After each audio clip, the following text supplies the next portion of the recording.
La plupart des villageois de Dindé, dans le district de Hwanghae, se disent opposés au projet d'extraction de charbon de Beifa Investments. Beaucoup ne veulent pas s'exprimer par peur des représailles. Maurice Shibanda est l'un des rares à vouloir exprimer son inquiétude.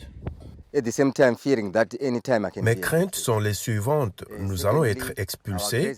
Deuxièmement, nous avons une rivière appelée Nyantoué où nous nous approvisionnons en eau. C'est notre principale source d'eau. Certainement, si cette mine démarre, ma crainte est que des acides toxiques seront déversés dans la rivière. Nous n'avons pas de forage, nous n'avons rien du tout. Environ 600 familles craignent d'être déplacées si le projet d'exploitation au charbon est mis en œuvre.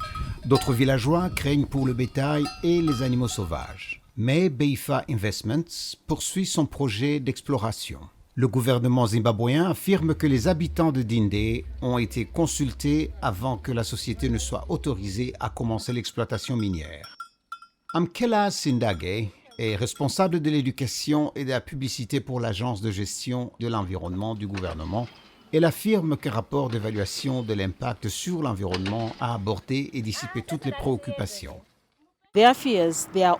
Une étude pour l'exploration a été réalisée et une consultation publique a été faite. Leurs craintes ont été prises en compte.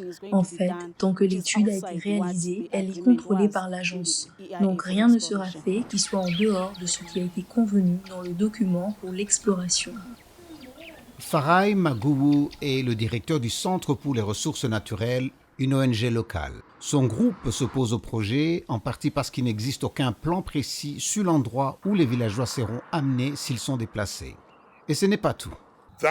Le Zimbabwe a l'intention de se doter d'une économie verte et réduire ses émissions de carbone de 33% d'ici à 2030. Mais cela ne va pas se produire si le pays continue à investir dans des énergies sales, comme ce qui est sur le point de se produire à Dende. Nous ne permettrons pas au gouvernement de parler à gauche et de marcher à droite. Sibanda, comme la plupart des villageois des environs, dit qu'il ne sait pas de quoi demain sera fait. Ils craignent que d'autres projets de charbon soient approuvés et empiètent sur le parc national de Hwanghae, la plus grande réserve naturelle du pays.